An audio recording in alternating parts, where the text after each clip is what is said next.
Hello, viewers of Mr.Who Reviews. And today, I'm reviewing Stargirl, The Evidence.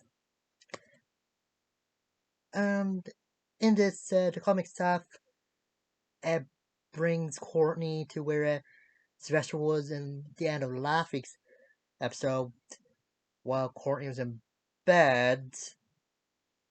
And yeah, he's beaten up and has to be brought to the hospital, and Beth's mother is the one looking after Sylvester. And he says that he had a puncture somewhere, like it was something similar to what the gambler got through his heart. I think that this realizes that being a superhero isn't that all fun and games, and sometimes people do get hurt. So yeah, yeah, I don't know why Corny had to be told twice. Why Sylvester went to the trailer yard once by Pat and then by Sylvester when he wakes up. I think telling her this once was okay, but hmm. Dr. Menard came along and examined Sylvester, and he finds out that Sylvester actually healing quicker than usual because of the comic staff. Turned out the staff has radiated Sylvester with this comic energy, and it's sort of similar to what Alan Scott, the Green Lantern number two, daughter, is like, but but from a little different for her since he isn't regenerating energy like she is. So yeah, Spencer's actually talking to Midnighter just discussing what he's been doing after he retired from being Doctor Midnight, and thinking maybe he should retire. With the kids, they're just investigating the trailer again. Beth actually finds a skin cell thanks to her glasses, and Dr. Nair helps her to do some sciencey stuff and find out the skin cells from Dragon King. Um, yeah, everybody's just shocked thinking that Dragon King was dead, and also thinking that Sydney had paranoid with him. But Courtney just tells him what he experienced in the Shadowlands last season. The scene that sent his childhood, and saying he's not 17, not he'll never deal with her dad again.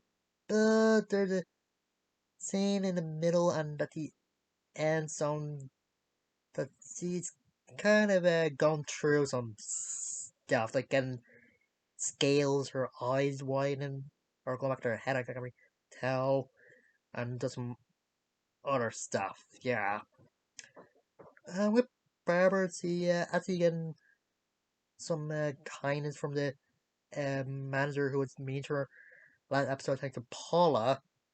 And I wonder if she realized that it being nice had something to do with Paula, but don't know. Paula actually gives Barbara a gift. A stuffed animal. I'll talk about one of those one of these like stuffed animal for kids, like a figurine or something.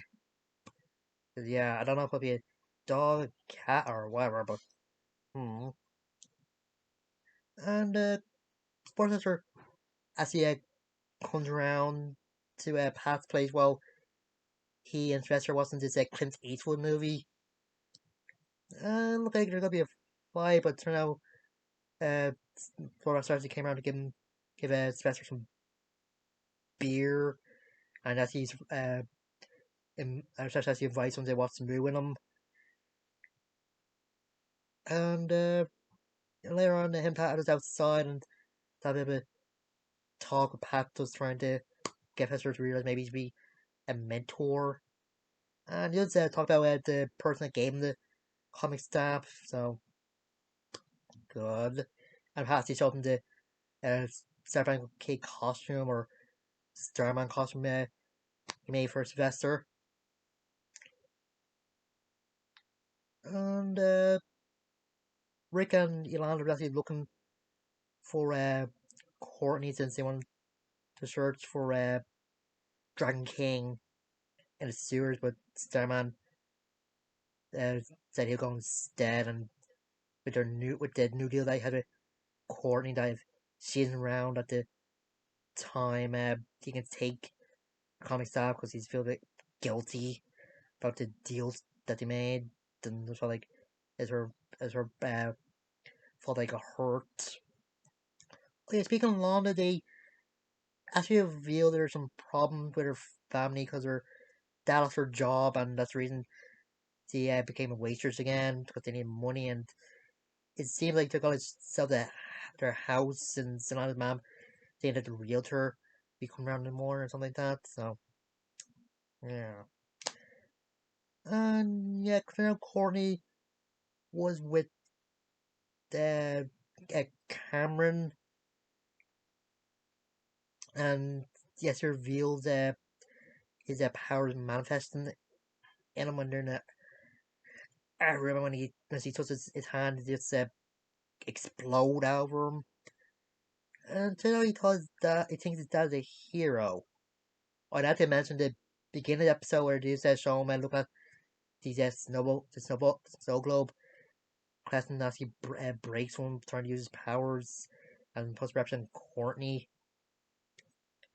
It's pretty good. I think the music is pretty good, and yeah, the grandparents actually try to encourage him that his power was that's he solely control powers and that, and you can use them to fulfill or just continue as far as legacy and go after their enemies.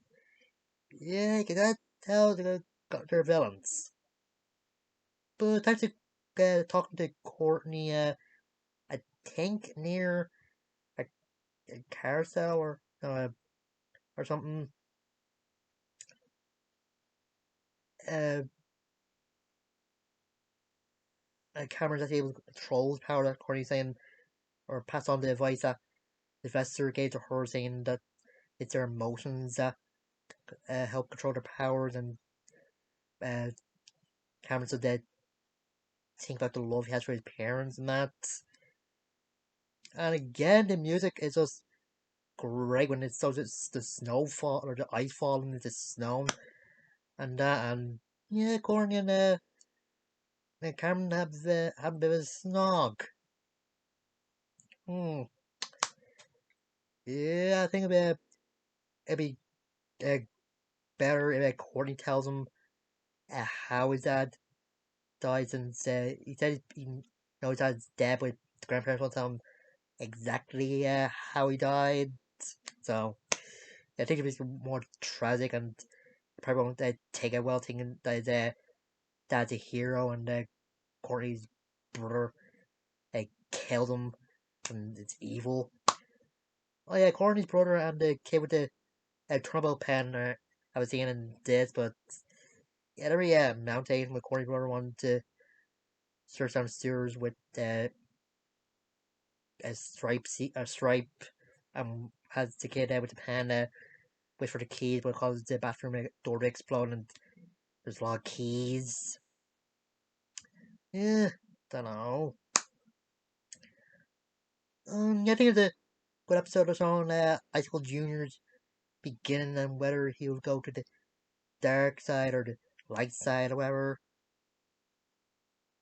And it's good seeing Yolanda's home life again, and just good seeing that best one of the best parents realizing there's sometimes consequences to being a superhero, since she and Beth's dad has been seeing the fun side and the adventure and that. So yeah,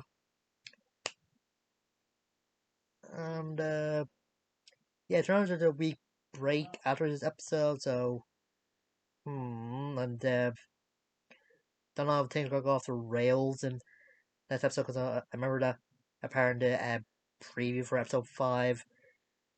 Rick mentioned that Devsha has a temper or something, but I can't remember now.